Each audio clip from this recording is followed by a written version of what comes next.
ಮಾನ್ಯ ಸಭಾಧ್ಯಕ್ಷ, ನಾವು ಯಾರೂ ಕೂಡ ನಿರೀಕ್ಷೆನ ಮಾಡಿರಲಿಲ್ಲ. ಈ ಸರ್ಕಾರ ಬಂದು 14 ತಿಂಗಳುಗಳಲ್ಲಿ ಏನು ರಾಜ್ಯದಲ್ಲಿ ಒಂದು ಭ್ರಷ್ಟಾಚಾರ ರಹಿತ ಆಡಳಿತನ ಕೊಡ್ತೇವೆ, ಈ ನಾಡಿನಲ್ಲಿರ್ತಕ್ಕಂಥ ಪರಿಶಿಷ್ಟ ಜಾತಿ ಪರಿಶಿಷ್ಟ ಪಂಗಡಗಳ ಪರವಾಗಿ ಹಿಂದುಳಿದ ವರ್ಗಗಳ ಧ್ವನಿಯಾಗಿ ಒಂದು ಕಾಳಜಿಯನ್ನು ಹಿಡ್ಕೊಂಡು ರಾಜ್ಯ ಸರ್ಕಾರ ಕೆಲಸ ಮಾಡ್ತದೆ, ಮಾನ್ಯ ಮುಖ್ಯಮಂತ್ರಿಗಳು ಗಮನಿಸ್ತಾರೆ ಅನ್ನುವ ವಿಶ್ವಾಸವನ್ನ ಕೇವಲ ವಿರೋಧ ಪಕ್ಷ ಅಷ್ಟೇ ಅಲ್ಲ, ರಾಜ್ಯದ ಜನತೆನೂ ಕೂಡ ನಿರೀಕ್ಷೆಯನ್ನ ಇಟ್ಕೊಂಡಿದ್ರು.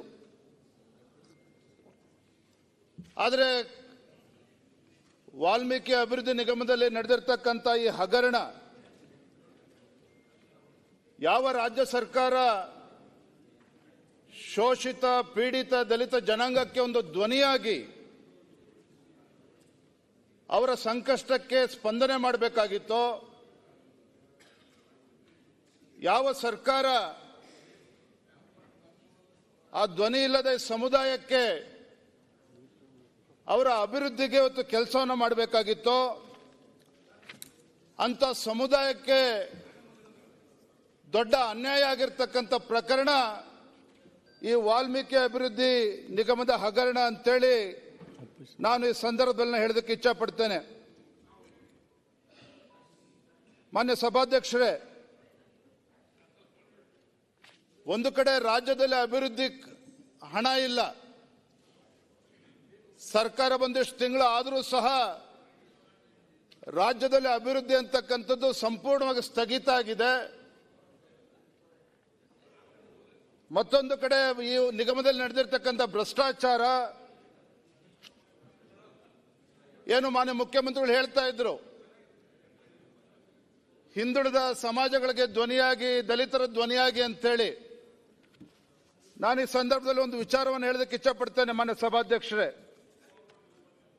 ತಮ್ಮ ಗಮನಕ್ಕೆ ತಮ್ಮ ಮುಖ್ಯನೇ ಇವತ್ತು ಸದನಕ್ಕೆ ಗಮನಕ್ಕೆ ತರ್ತಕ್ಕಂಥ ವಿಚಾರ ಏನಪ್ಪಾ ಅಂತ ಹೇಳಿದ್ರೆ, 2022-23ನೇ ಸಾಲಿನಲ್ಲಿ ಹಿಂದುಳಿದ ವರ್ಗಗಳ ಕಲ್ಯಾಣ ಇಲಾಖೆ ಅಡಿಯಲ್ಲಿ ಬರ್ತಕ್ಕಂಥ ವಿವಿಧ ನಿಗಮಗಳ ಯೋಜನೆಗಳಿಗೆ ಅನುಷ್ಠಾನಕ್ಕಾಗಿ ಸರ್ಕಾರದಿಂದ ಅನುದಾನವನ್ನ ಬಿಡುಗಡೆ ಮಾಡತಕ್ಕಂಥ ವಿಚಾರದಲ್ಲಿ ಮಾನ್ಯ ಸಭಾಧ್ಯಕ್ಷರೇ, 22-23ನೇ ಸಾಲಿನಲ್ಲಿ ದೇವರಾಜ ಅರಸ್ ಹಿಂದುಳಿದ ಅಭಿವೃದ್ಧಿ ನಿಗಮ ಈ ಸರ್ಕಾರ ಬಂದ ಮೇಲೆ ದೇವರಾಜ ಅರಸ್ ಹಿಂದುಳಿದ ಅಭಿವೃದ್ಧಿ ನಿಗಮಕ್ಕೆ ಎಷ್ಟು ಅನುದಾನವನ್ನು ಮೀಸಲಿಟ್ಟಿದ್ರು ಅಂತ ಹೇಳಿದ್ರೆ 22-23ರಲ್ಲಿ 190 ಕೋಟಿ ರೂಪಾಯಿ ಅನುದಾನವನ್ನ ಮೀಸಲಿಟ್ಟಿದ್ರು. 190 ಕೋಟಿ ಅನುದಾನ ಮೀಸಲಿಟ್ರೆ ವೆಚ್ಚ ಆಗಿರ್ತಕ್ಕಂಥದ್ದು ಕೇವಲ 145 ಕೋಟಿ, ಅಂದ್ರೆ 44 ಕೋಟಿ ವೆಚ್ಚನೇ ಆಗಲಿಲ್ಲ. ಮತ್ತೊಂದು ಕಡೆ ಕರ್ನಾಟಕ ಮರಾಠ ಅಭಿವೃದ್ಧಿ ನಿಗಮ 100 ಕೋಟಿ ಅನುದಾನವನ್ನು ಮೀಸಲಿಟ್ರೆ ಕೇವಲ 70 ಕೋಟಿ ರೂಪಾಯಿ ಮಾತ್ರ ಬಿಡುಗಡೆ ಆಗ್ತದೆ. ಬಿಡುಗಡೆ ಆದಂತ 70 ಕೋಟಿ ರೂಪಾಯಿಯಲ್ಲಿ ಕೇವಲ 39 ಕೋಟಿ ಮಾತ್ರ ವೆಚ್ಚವನ್ನು ಮಾಡ್ತಾರೆ. ಕರ್ನಾಟಕ ವಿಶ್ವಕರ್ಮ ಸಮುದಾಯ 25 ಕೋಟಿ ಬಿಡುಗಡೆ ಮಾಡ್ತಾರೆ. 25 ಕೋಟಿ ವೆಚ್ಚ ಆಗ್ತಕ್ಕಂಥದ್ದು ಕೇವಲ 14 ಕೋಟಿ, ಅಂದ್ರೆ 10 ಕೋಟಿ ಈ ಅನುದಾನ ಖರ್ಚು ಕೂಡ ಆಗೋದಿಲ್ಲ. ಅದೇ ರೀತಿ ಅಂಬಿಗರ ನಿಜ ಶರಣ ಅಂಬಿಗರ ಚೌಡಯ್ಯ ಅಭಿವೃದ್ಧಿ ನಿಗಮ ಮಾನ್ಯ ಅಧ್ಯಕ್ಷ 25 ಕೋಟಿಯನ್ನು ಮೀಸಲಿಟ್ಟಿದ್ರೆ ಕೇವಲ 9.28 ಕೋಟಿ ಮಾತ್ರ ವೆಚ್ಚ ಮಾಡ್ತಾರೆ. ಕೇವಲ 15 ಕೋಟಿ ಹಾಗೆ ಬಾಕಿ ಉಳಿತದೆ. ಜೊತೆಯಲ್ಲಿ ಬಹಳ ವಿಶೇಷ ಅಂತ ಹೇಳಿದ್ರೆ ಉಪ್ಪಾರ ಅಭಿವೃದ್ಧಿ ನಿಗಮ 15 ಕೋಟಿಯನ್ನು ಕೊಟ್ರೆ ಕೇವಲ 6.5 ಕೋಟಿ ಖರ್ಚು ಮಾಡ್ತಾರೆ. ಇನ್ನು 8.5 ಕೋಟಿ ವೆಚ್ಚ ಖರ್ಚಾಗೋದಿಲ್ಲ. ಅದೇ ರೀತಿ ವೀರಶೈವ ಲಿಂಗಾಯತ ಅಭಿವೃದ್ಧಿ ನಿಗಮಕ್ಕೆ 100 ಕೋಟಿ ರೂಪಾಯಿ ಕೊಟ್ಟರೆ 24 ಕೋಟಿ ಮಾತ್ರ ಖರ್ಚು ಮಾಡ್ತಾರೆ. 75 ಕೋಟಿ ಖರ್ಚಾಗೋದಿಲ್ಲ. ಅದೇ ರೀತಿ ಕರ್ನಾಟಕದಲ್ಲಿ ಇರ್ತಕ್ಕಂಥ ಅಲೆಮಾರಿ ಹಾಗೂ ಅಲೆ ಅರಿಮಾರಿ ಅಭಿವೃದ್ಧಿ ನಿಗಮ 16 ಕೋಟಿನ ಕೊಟ್ಟರೆ ಕೇವಲ 6.5 ಕೋಟಿ ಮಾತ್ರ ಖರ್ಚಾಗಿರ್ತಕ್ಕಂಥದ್ದು. ನಾ ಈ ವಿಚಾರವನ್ನು ಇವತ್ತು ಹೇಳಿದಕ್ಕೆ ಕಾರಣ ಇದೆ ಮಾನ್ಯ ಸಭಾಧ್ಯಕ್ಷರೇ. ಇವತ್ತು 23-24ನೇ ಸಾಲಿನಲ್ಲಿ ಆಯ್ತು, ಹಿಂದಿನ 22-23ರಲ್ಲಿ ಹಣ ಕಡಿಮೆ ಕೊಟ್ಟಿದ್ದಾರೆ, ಮುಂದಿನ 23-24 ಆಯವ್ಯಯದಲ್ಲಿ ಹೆಚ್ಚು ಅನುದಾನವನ್ನು ನೀಡ್ತಾರೆ ಅಂತೇಳಿ ನಾವೆಲ್ಲರೂ ಕೂಡ ನಿರೀಕ್ಷೆನ ಇಟ್ಟಿದ್ವಿ. ತಮ್ಮ ಮುಖೇನ ಇವತ್ತು ಸದನದ ಗಮನಕ್ಕೆ ತರೋದಕ್ಕೆ ಇಚ್ಛೆ ಪಡ್ತೇನೆ. ದೇವರಾಜ್ ಅರಸ್ ಅಭಿವೃದ್ಧಿ ನಿಗಮಕ್ಕೆ 22-23ರಲ್ಲಿ 190 ಕೋಟಿನ ಇಟ್ಟಿದ್ರೆ 23-24ರಲ್ಲಿ ಕೇವಲ 100 ಕೋಟಿ ರೂಪಾಯಿಯನ್ನ ಮೀಸಲಿಟ್ಟಿರ್ತಕ್ಕಂಥದ್ದು. ಇವತ್ತು ದೇವರಾಜ್ ಅರಸ್ ಹಿಂದುಳಿದ ಅಭಿವೃದ್ಧಿ ನಿಗಮಕ್ಕೆ 100 ಕೋಟಿ ರೂಪಾಯಿನ ಘೋಷಣೆ ಮಾಡಿದ್ರೂ ಸಹ ಮಾನ್ಯ ಅಧ್ಯಕ್ಷರೇ ಕೇವಲ 50 ಕೋಟಿ ಮಾತ್ರ ಬಿಡುಗಡೆ ಆಗಿರ್ತಕ್ಕಂಥದ್ದು. 50 ಕೋಟಿಯಲ್ಲಿ 35 ಕೋಟಿ ವೆಚ್ಚ ಆದರೆ ಅದರಲ್ಲೂ ಕೂಡ 14.5 ಕೋಟಿ ಉಳಿಸ್ಕೊಂಡಿದ್ದಾರೆ. ಅದೇ ರೀತಿ ಕರ್ನಾಟಕ ವಿಶ್ವಕರ್ಮ ಸಮುದಾಯದ ಅಭಿವೃದ್ಧಿ ನಿಗಮ, ಈ ಒಂದು ವಿಶ್ವಕರ್ಮ ನಿಗಮಕ್ಕೆ ಕಳೆದ ಬಾರಿ 25 ಕೋಟಿಯನ್ನು ಮೀಸಲಿಟ್ಟಿದ್ರೆ ಈ ಬಾರಿ ಕೇವಲ 15 ಕೋಟಿ ಮೀಸಲಿಟ್ಟಿರ್ತಕ್ಕಂಥದ್ದು, 13 ಕೋಟಿ ಮೀಸಲಿಟ್ಟಿರ್ತಕ್ಕಂಥದ್ದು. 13 ಕೋಟಿಯಲ್ಲಿ ಕೇವಲ 6.5 ಕೋಟಿ ಮಾತ್ರ ಬಿಡುಗಡೆ ಆಗಿರ್ತಕ್ಕಂಥದ್ದು. ವಿಶ್ವಕರ್ಮ ಸಮುದಾಯದ ಅಭಿವೃದ್ಧಿಗೆ ಮೀಸಲಿಟ್ಟಿರ್ತಕ್ಕಂಥ ಹಣ 13 ಕೋಟಿಗಳು ಮಾತ್ರ. ಅದರಲ್ಲಿ 6.5 ಕೋಟಿ ಮಾತ್ರ ಬಿಡುಗಡೆ ಆದರೆ ವೆಚ್ಚ ಆಗಿರ್ತಕ್ಕಂಥದ್ದು 2.63 ಕೋಟಿಗಳು ಮಾತ್ರ. ಅಂದ್ರೆ ಈ ರೀತಿ ಎಲ್ಲ ಅಭಿವೃದ್ಧಿ ನಿಗಮದಲ್ಲಿ ನಾ ಯಾಕೆ ಈ ಮಾತನ್ನು ಇವತ್ತು ಉಲ್ಲೇಖ ಮಾಡ್ತಾ ಇದ್ದೇನೆ ಅಂತ ಹೇಳಿದ್ರೆ, ಮಾನ್ಯ ಸಭಾಧ್ಯಕ್ಷರೇ, ಇವತ್ತೇನು ದಲಿತರು, ಪರಿಷ್ಠ ಜಾತಿ ಪರಿಷ್ಠ ಪಂಗಡಗಳ ಹೆಸರು ಹೇಳಿಕೊಂಡು ಹಿಂದುಳಿದ ಸಮಾಜಗಳ ಬಗ್ಗೆ ಉದ್ಧಾರವನ್ನು ಮಾಡ್ತೇವೆ ಅಂತೇಳಿ ಅಧಿಕಾರಕ್ಕೆ ಬಂದಿರತಕ್ಕಂಥ ಕಾಂಗ್ರೆಸ್ ಪಕ್ಷ ಇವತ್ತು ಈ ಸರ್ಕಾರ ಬಂದಿಷ್ಟು ತಿಂಗಳುಗಳಾದರೂ ಸಹ ಕಳೆದ ವರ್ಷದ ಕೂಡ ಏನು ಅನುದಾನ ಕೊಟ್ಟಿದ್ರು ಈ ವರ್ಷದಲ್ಲಿ ಇನ್ನೂ ಕೂಡ ಕಡಿಮೆ ಮಾಡಿದ್ದಾರೆ ಹೊರತು ಜಾಸ್ತಿ ಮಾಡಿರ್ತಕ್ಕಂಥ ಕೆಲಸನೂ ಆಗಿಲ್ಲ. ಮತ್ತೆ ಕೊಟ್ಟಿರ್ತಕ್ಕಂಥ ಅನುದಾನವೂ ಕೂಡ ಸಂಪೂರ್ಣವಾಗಿ ಅದನ್ನು ಖರ್ಚು ಮಾಡದೇ ಹಾಗೆ ಆ ನಿಗಮಗಳಲ್ಲಿ ಉಳಿಸ್ಕೊಂಡಿರ್ತಕ್ಕಂಥ ವಿಚಾರವನ್ನ ನಾನು ಇವತ್ತು ಸದನದ ಗಮನಕ್ಕೆ ತರ್ತಕ್ಕಂಥ ಕೆಲಸ ನಾನು ಮಾಡ್ತಾ ಇದ್ದೇನೆ. ಮಾನ್ಯ ಸಭಾಧ್ಯಕ್ಷರೇ, ಇವತ್ತು ಈ ವಿಚಾರವನ್ನ ಗಂಭೀರವಾಗಿರ್ತಕ್ಕಂಥ ವಿಚಾರವನ್ನ ವಾಲ್ಮೀಕಿ ಅಭಿವೃದ್ಧಿ ನಿಗಮದಲ್ಲಿ ಆಗಿರ್ತಕ್ಕಂಥ ಭ್ರಷ್ಟಾಚಾರದ ವಿಚಾರವನ್ನ ಭಾರತೀಯ ಜನತಾ ಪಾರ್ಟಿ ನಾವು ಗಂಭೀರವಾಗಿ ತೆಗೆದುಕೊಂಡಿದ್ದೇವೆ. ರಾಜ್ಯದಲ್ಲಿ ಇವತ್ತು ರಾಜ್ಯಾದ್ಯಂತ ಹೋರಾಟವನ್ನು ಕೂಡ ನಾವು ಮಾಡಿದ್ದೇವೆ. ಇವತ್ತು ಸದನದಲ್ಲೂ ಸಹ ಈ ವಿಚಾರವನ್ನ ನಾವು ಪ್ರಸ್ತಾಪ ಮಾಡ್ತಾ ಇದ್ದೇವೆ ಅಂತ ಹೇಳಿದ್ರೆ ಯಾವುದೋ ಒಂದು ರಾಜಕೀಯ ಕಾರಣಕ್ಕೆ ಈ ವಿಚಾರವನ್ನ ಪ್ರಸ್ತಾಪ ಮಾಡ್ತಾ ಇಲ್ಲ, ರಾಜಕೀಯ ಕಾರಣಕ್ಕೋಸ್ಕರ ವಿಚಾರವನ್ನ ಪ್ರಸ್ತಾಪ ಮಾಡ್ತಾ ಇಲ್ಲ. ಯಾವ ಹಣ ವಿಶ್ವಕರ್ಮ ಅಭಿವೃದ್ಧಿ ನಿಗಮದಲ್ಲಿ ಇವತ್ತು ಮೀಸಲಿಟ್ಟಿರ್ತಕ್ಕಂಥ ಹಣ, ಏನಿವತ್ತು ಪರಿಶಿಷ್ಟ ಪಂಗಡಕ್ಕೆ ಮೀಸಲಿಟ್ಟಿರ್ತಕ್ಕಂಥ ಈ ಹಣ ಇವತ್ತು ದುರುಪಯೋಗ ಆಗಿದೆ. ಇವತ್ತು ಸಾಕಷ್ಟು ಅಧಿಕಾರಿಗಳ ಹೆಸರು ಕೂಡ ಕೇಳಿ ಬರ್ತಾ ಇದೆ, ಸಚಿವರು ಶಾಸಕರ ಹೆಸರು ಕೂಡ ಕೇಳಿ ಬರ್ತಾ ಇರ್ತಕ್ಕಂಥ ಸಂದರ್ಭದಲ್ಲಿ ಈ ವಿಚಾರ ಇವತ್ತು ದಲಿತರಿಗೆ ಅನ್ಯಾಯ ಆಗಿರ್ತಕ್ಕಂಥ ವಿಚಾರವನ್ನ ಸಹಜವಾಗಿ ನಾವು ಈ ವಿಚಾರವನ್ನು ಇವತ್ತು ಎತ್ಕೊಂಡಿರ್ತಕ್ಕಂಥದ್ದು. ಮಾನ್ಯ ಸಭಾಧ್ಯಕ್ಷರೇ, ನಿನ್ನೆ ದಿನ ನಾವು ಸದನದಲ್ಲಿ ಸಂತಾಪ ಸೂಚನೆಯನ್ನ ತಾವು ಮಂಡನೆ ಮಾಡಿದ್ರಿ. ನಾವು ಕೂಡ ಅನೇಕರು ಈ 14 ಜನ ಏನು ಈ ನಾಡಿನ ಗಣ್ಯರು, ಅತಿ ಗಣ್ಯರು ಇವತ್ತು ತಮ್ಮ ಪ್ರಾಣವನ್ನು ಕಳೆದುಕೊಂಡಿದ್ದಾರೆ. ಆ ವಿಚಾರವಾಗಿ ಮಾತನಾಡ್ತಾ ದಲಿತರ ಧ್ವನಿಯಾಗಿದ್ದಂಥ ಸನ್ಮಾನ್ಯ ಶ್ರೀನಿವಾಸ್ ಪ್ರಸಾದ್ ಜಿ ಅವ್ರ ಬಗ್ಗೆನೂ ಕೂಡ ನಾವು ಮಾತನಾಡಿದ್ವಿ. ಸನ್ಮಾನ್ಯ ಶ್ರೀನಿವಾಸ್ ಪ್ರಸಾದ್ ಅವರು ಬೇರೆ ಬೇರೆ ಪಕ್ಷದಲ್ಲಿ ಇದ್ರೂ ಸಹ ಇವತ್ತು ಅವರ ವಿಚಾರವಾಗಿ ಎಲ್ಲರೂ ಕೂಡ ಅಭಿಮಾನವನ್ನು ಇಟ್ಕೊಂಡಿದ್ದಾರೆ. ಕಾರಣ ಏನಪ್ಪಾ ಅಂತ ಹೇಳಿದ್ರೆ, ಈ ನಾಡಿನಲ್ಲಿ ದಲಿತರ ಧ್ವನಿಯಾಗಿ ಯಾವಾಗ ದಲಿತರಿಗೆ ಯಾವತ್ತು ಅನ್ಯಾಯ ಇತ್ತು ಆ ದಲಿತರ ಪರವಾಗಿ ಧ್ವನಿಯನ್ನೇ ಎತ್ತುವ ಮುಖೇನ ದಲಿತರ ಪರವಾಗಿ ಸದಾ ಧ್ವನಿಯನ್ನೇ ಎತ್ತಕ್ಕಂಥ ಶ್ರೀನಿವಾಸ್ ಪ್ರಸಾದ್ ಅವರು ಇವತ್ತು ಅವರ ಹೆಸರು ಇವತ್ತು ಅಜರಾಮರವಾಗಿ ಉಳ್ಕೊಂಡಿದೆ ಅಂತ ಹೇಳಿದ್ರೆ, ಅವ್ರು ಯಾವುದೇ ಪಕ್ಷದಲ್ಲಿ ಇದ್ದರೂ ಸಹ ದಲಿತರಿಗೆ ಇವತ್ತು ಪ್ರಾಮಾಣಿಕವಾಗಿ ನ್ಯಾಯ ಕೊಡ್ತಕ್ಕಂಥ ಕೆಲಸವನ್ನು ಮಾಡಿದ್ದಾರೆ. ನಾವಿವತ್ತು ಈ ಸದನದಲ್ಲಿ ಈ ಒಂದು ದೊಡ್ಡ ಹಗರಣ ಇವತ್ತು ನಡೆದಿದೆ. ಇವತ್ತು ಭ್ರಷ್ಟಾಚಾರ ಹಗರಣ ಇವತ್ತು ವಾಲ್ಮೀಕಿ ಅಭಿವೃದ್ಧಿ ನಿಗಮದಲ್ಲಿ ಏನು ನಡೆದಿದೆ, ಇವತ್ತು ದಲಿತರಿಗೆ ಅನ್ಯಾಯ ಆಗ್ತಕ್ಕಂಥ ಕೆಲಸ ಏನು ಆಗಿದೆ, ಇವತ್ತು ದಲಿತರಿಗೆ ಮೀಸಲಿಟ್ಟಿರ್ತಕ್ಕಂಥ ಹಣ ಇವತ್ತು ಹಾಡಹಗಲೇ ದರೋಡೆ ಮಾಡಿ ಲೂಟಿ ಮಾಡಿ ಇವತ್ತು ಈ ಸರ್ಕಾರ ಗೊತ್ತಿದ್ರು ಸಹ ಕಣ್ಮುಚ್ಕೊಂಡು ಕೂತಿರ್ತಕ್ಕಂಥ ಸಂದರ್ಭದಲ್ಲಿ ನಾವು ಇವತ್ತೇನು ನಿಂತಿದ್ದೇವೆ. ಇವತ್ತು ಈ ಸದನದ ಮೂಲಕ ಇವತ್ತು ನಾನು ಈ ರಾಜ್ಯದ ಮುಖ್ಯಮಂತ್ರಿಗಳು ಹೇಳೋದಕ್ಕೆ ಇಚ್ಛಪಡ್ತೇನೆ. ನಮ್ಮ ಕಳಕಳಿ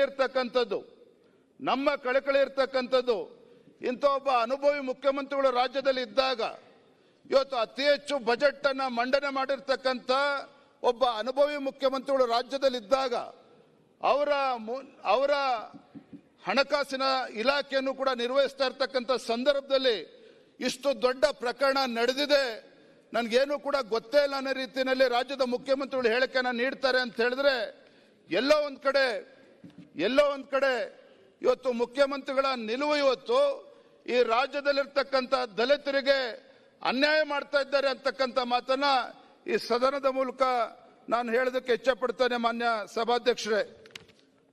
ಸಭಾಧ್ಯಕ್ಷರೇ, ನಾನು ಒಂದು ವಿಚಾರದಲ್ಲಿ ಮಾತ್ರ ಮಾನ್ಯ ಮುಖ್ಯಮಂತ್ರಿಗಳಿಗೆ ಅಭಿನಂದನೆಯನ್ನು ಸಲ್ಲಿಸೋದಕ್ಕೆ ಇಚ್ಛಪಡ್ತೇನೆ. ಇವತ್ತು ಇಷ್ಟು ದೊಡ್ಡ ಹಗರಣ ಆದಾಗ ಚಂದ್ರಶೇಖರ್ ಅಂತಕ್ಕಂಥ ಒಬ್ಬ ಅಕೌಂಟ್ ಆಫೀಸರ್ ಆತ್ಮಹತ್ಯೆ ಮಾಡ್ಕೊಳ್ತಾರೆ. ಇದಾದ ನಂತರ ಇಡೀ ರಾಜ್ಯಾದ್ಯಂತ ಸುದ್ದಿ ಆಗ್ತದೆ. ಸಚಿವರ ರಾಜೀನಾಮೆ ತೆಗೆದುಕೊಳ್ಬೇಕು ಅಂತ ಹೇಳಿ ನಾವು ಕೂಡ ನಿರಂತರವಾಗಿ ಹೋರಾಟವನ್ನು ಮಾಡಿದ್ವಿ, ಒತ್ತಾಯವನ್ನು ಕೂಡ ಮಾಡಿದ್ವಿ. ತಡ ಆದರೂ ಸಹ ಮುಖ್ಯಮಂತ್ರಿಗಳು ಕಡೆಗೆ ಅವರು ರಾಜೀನಾಮೆ ತಗೊಳ್ತಕ್ಕಂಥ ವಿಚಾರದಲ್ಲಿ ಯಶಸ್ವಿಯಾಗಿದ್ದಾರೆ. ಆದರೆ ಒಂದು ಪಾಪ ಮುಖ್ಯಮಂತ್ರಿಗಳ ಪರಿಸ್ಥಿತಿ ನಾವು ಅರ್ಥ ಮಾಡ್ಕೋಬೇಕು. ಪತ್ರಿಕೆಗಳಲ್ಲಿ ಮಾಧ್ಯಮಗಳಲ್ಲಿ ಬಂದಿರತಕ್ಕಂಥ ವಿಚಾರ ಏನಪ್ಪಾ ಅಂತ ಹೇಳಿದ್ರೆ, ಯಾವಾಗ ಇಂಥ ದೊಡ್ಡ ಹಗರಣದಲ್ಲಿ ಸಚಿವರ ಹೆಸರು ಕೇಳಿಬಂತು, ಯಾವಾಗ ದಲಿತರ ಹಣವನ್ನ ಲೂಟಿ ಆಗಿದೆ ಅಂತೇಳಿ ಇವತ್ತು ಬ್ರಹ್ಮಾಂಡ ಭ್ರಷ್ಟಾಚಾರ ಏನು ರಾಜ್ಯದಲ್ಲಿ ನಡೀತು, ಇದ್ರ ಬಗ್ಗೆ ಪತ್ರಿಕೆಗಳಲ್ಲಿ ಮಾಧ್ಯಮಗಳಲ್ಲಿ ಬಿತ್ತರಾದ ನಂತರ ಇವತ್ತು ಮುಖ್ಯಮಂತ್ರಿಗಳು ರಾಜೀನಾಮೆ ತೆಗೆದುಕೊಳ್ಬೇಕು ಅಂತ ಹೇಳಿದಾಗ ಪತ್ರಿಕೆಗಳು ಬಂದಿರತಕ್ಕಂಥದ್ದು. ನಾಗೇಂದ್ರ ಅವರು ಮುಖ್ಯಮಂತ್ರಿಗಳು ರಾಜೀನಾಮೆ ಕೇಳಿದಾಗ, ಏನು ಮುಖ್ಯಮಂತ್ರಿಗಳು ನಾನು ಯಾಕೆ ರಾಜೀನಾಮೆ ಕೊಡಬೇಕು, ಇವತ್ತು ಇಷ್ಟೆಲ್ಲ ನಾನು ಪಕ್ಷಕ್ಕೆ ದುಡಿದಿದ್ದೇನೆ, ಲೋಕಸಭಾ ಚುನಾವಣೆಯಲ್ಲಿ ಶ್ರಮ ಹಾಕಿದ್ದೇನೆ, ಇವತ್ತು ನಾನು ಆ ಚುನಾವಣೆ ಗೆಲ್ಲೋದಕ್ಕೆ ಏನೇನು ತನು ಮನ ಧನ ಎಲ್ಲವನ್ನೂ ಕೂಡ ಅರ್ಪಿಸಿದ್ದೇನೆ, ಇಷ್ಟಾದರೂ ಸಹ ನಾನು ಯಾಕೆ ರಾಜೀನಾಮೆ ಕೊಡಬೇಕು ಅಂತಕ್ಕಂಥ ಪ್ರಶ್ನೆ ಮಾಡಿದ್ರು ಅನ್ನುವ ಮಾತನ್ನ ಹಲವಾರು ಶಾಸಕರು ಕೂಡ ಹೇಳಿದ್ದಾರೆ, ಇವತ್ತು ಪತ್ರಿಕೆಗಳು ಕೂಡ ಬಂದಿರತಕ್ಕಂಥ ವಿಚಾರ. ಆದರೆ ಇದರ ನಡುವೆನೂ ಸಹ ಮುಖ್ಯಮಂತ್ರಿಗಳು ಅವರ ರಾಜೀನಾಮೆನ ತೆಗೆದುಕೊಂಡಿದ್ದಾರೆ. ಅದಕ್ಕೆ ನಾನು ಅವರಿಗೆ ಅಭಿನಂದನೆಯನ್ನು ಈ ಸಂದರ್ಭದಲ್ಲಿ ಸಲ್ಲಿಸೋದಕ್ಕೆ ಇಚ್ಛಪಡ್ತೇನೆ. ಮಾನ್ಯ ಸಭಾಧ್ಯಕ್ಷರೇ, ಆದರೆ ಒಂದು ದುಃಖ ತರ್ತಕ್ಕಂಥ ವಿಚಾರ ಅಂತ ಹೇಳಿದ್ರೆ, ಬಹಳ ದುಃಖ ತರ್ತಕ್ಕಂಥ ವಿಚಾರ ಅಂತ ಹೇಳಿದ್ರೆ, ಇವತ್ತು ಚಂದ್ರಶೇಖರ್ ಅಂತ ಒಬ್ಬ ಪ್ರಾಮಾಣಿಕ ಅಧಿಕಾರಿ ಒಂದು ಕಡೆ ಆತ್ಮಹತ್ಯೆ ಮಾಡ್ಕೊಳ್ತಾರೆ. ಚಂದ್ರಶೇಖರ್ ಅಂತಕ್ಕಂಥ ಒಬ್ಬ ಪ್ರಾಮಾಣಿಕ ಅಧಿಕಾರಿ ಆತ್ಮಹತ್ಯೆ ಮಾಡ್ಕೊಳ್ತಾರೆ. ಒಂದು ಕಡೆ ಮುಖ್ಯಮಂತ್ರಿಗಳು ಇವತ್ತು ಯಾಕೆಂದ್ರೆ ಇಷ್ಟೆಲ್ಲ ಯಾಕೆ ಚರ್ಚೆ ಆಗ್ತದೆ ಅಂತ ಹೇಳಿದ್ರೆ, ಯಾವಾಗ ಮುಖ್ಯಮಂತ್ರಿಗಳು ಈ ಒಂದು ಹಗರಣದಲ್ಲಿ ಸಚಿವರು ಯಾರು ಕೂಡ ಪಾತ್ರ ಇಲ್ಲ, ಕೇವಲ ಅಧಿಕಾರಿಗಳು ಮಾತ್ರ ಇದರಲ್ಲಿ ಅವರು ಭಾಗ ಇದೆ, ಶಾಸಕರು ಸಚಿವರು ಯಾರ್ದು ಕೂಡ ಪಾತ್ರ ಇಲ್ಲ ಅನ್ನುವ ರೀತಿಯಲ್ಲಿ ಮಾನ್ಯ ಮುಖ್ಯಮಂತ್ರಿಗಳು ರಾಜ್ಯದ ಜನತೆ ಮುಂದೆ ಹೇಳ್ತಕ್ಕಂಥ ಪ್ರಯತ್ನ ಮಾಡಿದರು. ಮತ್ತೊಂದು ಕಡೆ ಈ ರಾಜ್ಯದ ಉಪಮುಖ್ಯಮಂತ್ರಿಗಳು ಎಲ್ಲಿವರೆಗೂ ಹೇಳಿಕೆಯನ್ನು ಕೊಟ್ಟರು ಅಂತ ಹೇಳಿದ್ರೆ, ನಿನ್ನೆ ಸದನದಲ್ಲೂ ಕೂಡ ಹೇಳಿದ್ರು. ಒಂದೇ ಮಾತಿನಲ್ಲಿ ಅವರು ಆ ಮಾಜಿ ಸಚಿವರಾಗಿರ್ತಕ್ಕಂಥ ನಾಗೇಂದ್ರ ಅವರಿಗೆ ಕ್ಲೀನ್ ಚಿಟ್ ಕೊಡ್ತಕ್ಕಂಥ ಕೆಲಸವನ್ನು ಮಾಡಿದ್ರು. ನಾನು ಇವತ್ತು ಸದನದ ಮೂಲಕ ಒಂದು ಮಾತನ್ನು ಹೇಳೋದಕ್ಕೆ ಇಚ್ಛಪಡ್ತೇನೆ. ಇವತ್ತು ಮುಖ್ಯಮಂತ್ರಿಗಳ ನಿಲುವು, ಅದೇ ರೀತಿ ಮಾನ್ಯ ಉಪಮುಖ್ಯಮಂತ್ರಿಗಳ ನಿಲುವು ಈ ರಾಜ್ಯದಲ್ಲಿರ್ತಕ್ಕಂಥ ದಲಿತರಿಗೆ ಮಾಡಿರ್ತಕ್ಕಂಥ ಅನ್ಯಾಯ ಅನ್ನುವ ಮಾತನ್ನ ಇವತ್ತು ಈ ಪೀಠದ ಮೂಲಕ ನಾನು ಸದನದ ಗಮನಕ್ಕೆ ನಾನು ತರೋದಕ್ಕೆ ಇಚ್ಛಪಡ್ತೇನೆ. ಮಾನ್ಯ ಸಭಾಧ್ಯಕ್ಷರೇ, ಇವತ್ತು ರಾಜ್ಯದಲ್ಲಿ ಈ ಒಂದು ಹೊಸ ಸರ್ಕಾರ ಬಂದ ಮೇಲೆ ಇವತ್ತು ಸುಮಾರು 187 ಕೋಟಿ ಇವತ್ತು ಯಾವ ಅನುದಾನ ಈ ರಾಜ್ಯದಲ್ಲಿರ್ತಕ್ಕಂಥ ದಲಿತರ ಅಭಿವೃದ್ಧಿ ಆಗಬೇಕಾಗಿತ್ತು, ಆ ಪರಿಶಿಷ್ಟ ಪಂಗಡಗಳ ಮಕ್ಕಳಿಗೆ ತಾಯಂದಿರಿಗೆ ಇವತ್ತು ಹಣಕಾಸಿನ ಒಂದು ಸವಲತ್ತುಗಳನ್ನು ಕೊಡೋದ್ರ ಮೂಲಕ, ಕಾರ್ಯಕ್ರಮಗಳನ್ನು ಕೊಡೋದ್ರ ಮೂಲಕ ಅವರ ಅಭಿವೃದ್ಧಿ ಕೆಲಸ ಏನು ಆಗಬೇಕಾಗಿತ್ತು ಅದ್ಯಾವುದೂ ಕೂಡ ಆಗದೇನೆ ಆ ಇರ್ತಕ್ಕಂಥ ಹಣವನ್ನು ಸಂಪೂರ್ಣವಾಗಿ ಇವತ್ತೇನು ಹಗರಣ ಆಗಿದೆ. ಹಣವನ್ನು ಹೊರ ರಾಜ್ಯಕ್ಕೆ ಕಳಿಸ್ತಕ್ಕಂಥ ಕೆಲಸವನ್ನು ಮಾಡಿದ್ದಾರೆ. ಇದು ಕೇವಲ ಹಗರಣ ಅಷ್ಟೇ ಅಲ್ಲ, ಇದು ಅಕ್ಷಮ್ಯ ಅಪರಾಧ ಅನ್ನುವುದನ್ನ ನಾನು ಈ ಸಂದರ್ಭದಲ್ಲಿ ನಾನು ಹೇಳೋದಕ್ಕೆ ಇಚ್ಛೆ ಪಡ್ತೇನೆ. ಮಾನ್ಯ ಸಭಾಧ್ಯಕ್ಷರೇ, ಇವತ್ತು ನಾನು ಈ ಸಂದರ್ಭದಲ್ಲಿ ಈ ನಾಡಿನ ಎಲ್ಲ ಪತ್ರಿಕಾ ಹಾಗೂ ಮಾಧ್ಯಮದ ಸ್ನೇಹಿತರಿಗೆ ನಾನು ಅಭಿನಂದನೆ ಸಲ್ಲಿಸಕ್ಕೆ ಇಚ್ಛೆ ಪಡ್ತೇನೆ.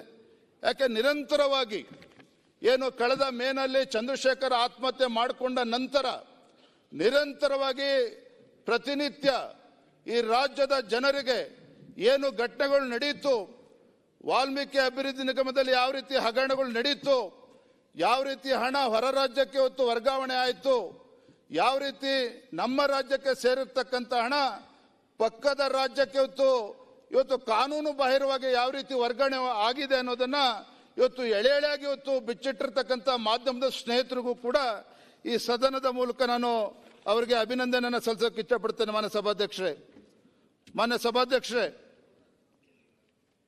ಮಾನ್ಯ ವಿರೋಧ ಪಕ್ಷದ ನಾಯಕರು ನಿನ್ನೆ ಇವತ್ತು 2 ದಿನನೂ ಕೂಡ ಸವಿಸ್ತಾರವಾಗಿ ವಿಚಾರವನ್ನು ಪ್ರಸ್ತಾಪ ಮಾಡಿದ್ದಾರೆ. ನಾನು ಇವತ್ತು ಹೇಳೋದಕ್ಕೆ ಇಚ್ಛಪಡ್ತೇನೆ, ಇವತ್ತು ಕರ್ನಾಟಕ ಮಹರ್ಷಿ ವಾಲ್ಮೀಕಿ ಏನು ಪರಿಶಿಷ್ಟ ಬುಡಕಟ್ಟು ಅಭಿವೃದ್ಧಿ ನಿಗಮ ಈ ಒಂದು ವರದಿ ಇವತ್ತೇನು ಕಳೆದ ಮೇನಲ್ಲಿ ಇವತ್ತೇನು ಬಹಿರಂಗ ಆಯ್ತು. ಇವತ್ತು ಮಂಡಳಿಯ ಅಕೌಂಟೆಂಟ್ ಆಫೀಸರ್ ಆಗಿ ಕಾರ್ಯನಿರ್ವಹಿಸ್ತಾ ಇದ್ದ ಚಂದ್ರಶೇಖರ್ ಅವರು ಮೇ 2024 ಮೇ 26ರಂದು ಒಂದು ಡೆತ್ ನೋಟ್ ಬರೆದು ಇವತ್ತು ಆತ್ಮಹತ್ಯೆ ಮಾಡಿಕೊಂಡಿರ್ತಕ್ಕಂಥದ್ದು ನಮಗೆಲ್ಲ ತಿಳಿದಿರ್ತಕ್ಕಂಥ ವಿಚಾರ. ಇವತ್ತು ಬಹುಶಃ ಆ ಒಂದು ಅಕೌಂಟ್ಸ್ ಆಫೀಸರ್ ಶಿವಮೊಗ್ಗದಲ್ಲಿ ತಮಗೆ ತಿಳಿದಿರೋ ಹಾಗೆ ಶಿವಮೊಗ್ಗದಲ್ಲಿ ಆತ್ಮಹತ್ಯೆ ಮಾಡ್ಕೊಳ್ತಾರೆ. ಆತ್ಮಹತ್ಯೆ ಮಾಡಿಕೊಂಡಂಥ ಸಂದರ್ಭದಲ್ಲಿ ಏನು 187 ಕೋಟಿ ರೂಪಾಯಿಗಳ ಹಣ ದುರುಪಯೋಗ ಆಗಿರೋದ್ರ ಬಗ್ಗೆ ಒಂದು ಡೆತ್ ನೋಟನ್ನು ಬಹುಶಃ ಬರೆದಿಡದೆ ಹೋಗಿದ್ದಿದ್ರೆ ಇವತ್ತು ಹಗರಣನೇ ಇರ್ತಿರ್ಲಿಲ್ಲ. ಈ ಹಗರಣದ ಬಗ್ಗೆ ನಾವು ಇವತ್ತು ಕೂತು ಚರ್ಚೆನೂ ಕೂಡ ಮಾಡ್ತಾ ಇರಲಿಲ್ಲ. ಇದು ಯಾವುದು ಕೂಡ ಬಹಿರಂಗನೂ ಕೂಡ ಆಗ್ತಾ ಇರಲಿಲ್ಲ. ಹಾಗೆ ಅದು ತಿಪ್ಪೆ ಸಾರಿಸ್ತಕ್ಕಂಥ ಕೆಲಸ ಆಗ್ತಾ ಇತ್ತು. ದಲಿತರಿಗೆ ಏನು ಅನ್ಯಾಯ ಆಗಿತ್ತು ಅದನ್ನು ಸರಿಪಡಿಸ್ತಕ್ಕಂಥ ಕೆಲಸವೂ ಕೂಡ ಆಗ್ತಾ ಇರಲಿಲ್ಲ. ಮಾನ್ಯ ಸಭಾಧ್ಯಕ್ಷರೇ, ಹಾಗಾಗಿ ಇವತ್ತೇನು ಆ ಚಂದ್ರಶೇಖರ್ ಅವರು ಆ ಡೆತ್ ನೋಟನ್ನು ಬರೆದು ಆತ್ಮಹತ್ಯೆ ಮಾಡಿಕೊಂಡಿದ್ದಾರೆ. ಆ ಡೆತ್ ನೋಟ್ ಇವತ್ತು ರಾಜ್ಯಾದ್ಯಂತ ಎಷ್ಟು ದೊಡ್ಡ ಸುದ್ದಿ ಆಗೋದಕ್ಕೆ ಕಾರಣ ಆಗಿದೆ. ಅದರ ಕಾರಣನೇ ಇವತ್ತು ನಾವು ಕೂಡ ಇವತ್ತು ಸದನದಲ್ಲಿ ಚರ್ಚೆ ಮಾಡ್ತಾ ಇದ್ದೇವೆ. ಮಾನ್ಯ ಸಭಾಧ್ಯಕ್ಷರೇ, ತಮಗೆ ನಿನ್ನೆ ಚರ್ಚೆ ಮಾಡಿರೋ ಹಾಗೆ ಇವತ್ತು ಬೆಂಗಳೂರಿನಲ್ಲಿ ಯೂನಿಯನ್ ಬ್ಯಾಂಕ್ ಆಫ್ ಇಂಡಿಯಾ ವಸಂತ ನಗರದ ಶಾಖೆಯಲ್ಲಿ ಬ್ಯಾಂಕ್ ಅಕೌಂಟ್ ಇದ್ರೂ ಸಹ ವಾಲ್ಮೀಕಿ ಅಭಿವೃದ್ಧಿ ನಿಗಮದ ಬ್ಯಾಂಕ್ ಅಕೌಂಟ್ ವಸಂತ ನಗರ ಬ್ರಾಂಚ್ ಅಲ್ಲಿ ಇತ್ತು. ಬ್ರಾಂಚ್ ಅಕೌಂಟ್ ನಂಬರ್ ಅನ್ನು ಮಾನ್ಯ ವಿರೋಧ ಪಕ್ಷ ನಾಯಕರನ್ನೇ ಉಲ್ಲೇಖ ಮಾಡಿದ್ದಾರೆ. 520108009105 ಅಂತಕ್ಕಂಥದ್ದನ್ನ ಇವತ್ತು ಆ ವಾಲ್ಮೀಕಿ ಅಭಿವೃದ್ಧಿ ನಿಗಮದ ಅಕೌಂಟ್ ವಸಂತ ನಗರ ಬ್ರಾಂಚ್ ಅಲ್ಲಿ ಇದ್ರೂ ಸಹ ಇವತ್ತು MG ರೋಡ್ ಬ್ರಾಂಚ್ ಅಲ್ಲಿ ಮತ್ತೊಂದು ಅಕೌಂಟ್ ಅನ್ನು ಓಪನ್ ಮಾಡಿ ಅಲ್ಲಿ ಒಂದು ಹೊಸ ಖಾತೆಯನ್ನು ತೆರೆದು ಇವತ್ತು 187 ಕೋಟಿಯನ್ನ ಅಲ್ಲಿ ವರ್ಗಾವಣೆ ಮಾಡಿರ್ತಕ್ಕಂಥದ್ದು. ಮಾನ್ಯ ಸಭಾಧ್ಯಕ್ಷರೇ, ಈ 187 ಕೋಟಿಯನ್ನು ವರ್ಗಾವಣೆ ಆಗ್ತದೆ ವಸಂತ ನಗರ ಬ್ರಾಂಚ್ ಇಂದ ಆ MG ರೋಡಿನ ಯೂನಿಯನ್ ಬ್ಯಾಂಕ್ ಇಂಡಿಯಾಗೆ ಬ್ರಾಂಚ್ಗೆ ವರ್ಗಾವಣೆ ಆಗ್ತದೆ. ಸುಮ್ಮನೆ ವರ್ಗಾವಣೆ ಆಗೋದಿಲ್ಲ. ಅಧಿಕಾರಿಗಳೇ ಇವತ್ತು ಬಾಯಿ ಬಿಟ್ಟಿರೋ ಹಾಗೆ ಏನು ಮಾನ್ಯ ಸಚಿವರ ಮೌಖಿಕ ಸೂಚನೆಯ ಮೇರೆಗೆ ಸೂಚನೆ ಕೊಟ್ಟ ಮೇಲೂ ಸಹ ಅಧಿಕಾರಿಗಳು ವರ್ಗಾವಣೆ ಮಾಡೋದಿಲ್ಲ. ಹಾಗಾಗಿ ಏನ್ ಮಾಡ್ತಾರೆ ಸಚಿವರು, ಮೌಖಿಕ ಸೂಚನೆ ಕೊಟ್ಟ ನಂತರವೂ ಸಹ ಒತ್ತಡವನ್ನು ಹೇರಿ, ಮಾನ್ಯ ಸಭಾಧ್ಯಕ್ಷರೇ, ಅಧಿಕಾರಿಗಳ ಮೇಲೆ ಒತ್ತಡವನ್ನು ಹೇರಿ ಆ 187 ಕೋಟಿ ರೂಪಾಯಿಯನ್ನ MG ರೋಡಿನ ಬ್ರಾಂಚ್ಗೆ ವರ್ಗಾವಣೆ ಮಾಡ್ತಕ್ಕಂಥ ಕೆಲಸವನ್ನು ಮಾಡ್ತಾರೆ. MG ರೋಡಿನ ಬ್ಯಾಂಕಿಗೆ ವರ್ಗಾವಣೆ ಮಾಡ್ತಕ್ಕಂಥ ಕೆಲಸವನ್ನು ಮಾಡ್ತಾರೆ.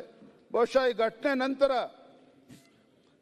ಯಾವಾಗ ಚಂದ್ರಶೇಖರ್ ಆತ್ಮಹತ್ಯೆ ಮಾಡ್ಕೊಳ್ತಾರೆ, ತದನಂತರದಲ್ಲಿ ಶಿವಮೊಗ್ಗದಲ್ಲಿ FIR ಆಗ್ತದೆ. ಆಮೇಲೆ ಪ್ರಕರಣ ಇವತ್ತು ಸಂಪೂರ್ಣವಾಗಿ ಬೆಳಕಿಗೆ ಬಂದಿರತಕ್ಕಂಥದ್ದು. ಮಾನ್ಯ ಸಭಾಧ್ಯಕ್ಷರೇ, ನಿನ್ನೆ ಮಾನ್ಯ ವಿರೋಧ ಪಕ್ಷರು ಉಲ್ಲೇಖ ಮಾಡಿದ್ರು, 4/3/2024ರಂದು 25 ಕೋಟಿ ವರ್ಗಾವಣೆ ಆಗ್ತದೆ. 6/3/2024ರಂದು 25 ಕೋಟಿಗಳು ವರ್ಗಾವಣೆ ಆಗ್ತದೆ. 21 ಮಾರ್ಚ್ 2024ರಂದು 44 ಕೋಟಿ ವರ್ಗಾವಣೆ ಆಗ್ತದೆ. ರಾಜ್ಯದ ಖಜಾನೆಯಿಂದ 43.33 ಕೋಟಿ ವರ್ಗಾವಣೆ ಆಗ್ತದೆ. ಅದೇ ರೀತಿ 21/5/2025ರಲ್ಲಿ 4ರಲ್ಲಿ 50 ಕೋಟಿ ವರ್ಗಾವಣೆ ಆಗ್ತದೆ. ಮಾನ್ಯ ಸಭಾಧ್ಯಕ್ಷರೇ, ಇಲ್ಲಿ ಬಹಳ ಪ್ರಮುಖವಾಗಿರ್ತಕ್ಕಂಥ ಅಂಶ ಏನು ಅಂತ ಹೇಳಿದ್ರೆ, ಮಾರ್ಚ್ ಮತ್ತು ಏಪ್ರಿಲ್ನಲ್ಲಿ ಏನು ಹಣ ವರ್ಗಾವಣೆ ಆಗ್ತದೆ, ನಮ್ಮ ರಾಜ್ಯದಿಂದ ಹೊರ ರಾಜ್ಯಕ್ಕೆ ತೆಗೆದುಕೊಂಡು ಹೋಗ್ತಕ್ಕಂಥ ಕೆಲಸ ಏನಾಗ್ತದೆ, ಅದು ಲೋಕಸಭಾ ಚುನಾವಣೆ ನಡೀತಕ್ಕಂಥ ಸಂದರ್ಭ. ಲೋಕಸಭಾ ಚುನಾವಣೆ ನಡೀತಕ್ಕಂಥ ಸಂದರ್ಭದಲ್ಲಿ ನೂರಾರು ಕೋಟಿ ರೂಪಾಯಿ ಅಕ್ರಮವಾಗಿ ನಮ್ಮ ರಾಜ್ಯದಿಂದ ಹೊರ ರಾಜ್ಯಕ್ಕೆ ಕಳಿಸ್ತಕ್ಕಂಥ ಕೆಲಸವನ್ನ ಮಾಡಿರ್ತಕ್ಕಂಥದ್ದು ಇವತ್ತು ಜಗಜ್ಜಾಹೀರಾಗಿರ್ತಕ್ಕಂಥದ್ದು. ಇವತ್ತು ವಾಲ್ಮೀಕಿ ಅಭಿವೃದ್ಧಿ ಮಂಡಳಿಯಲ್ಲಿ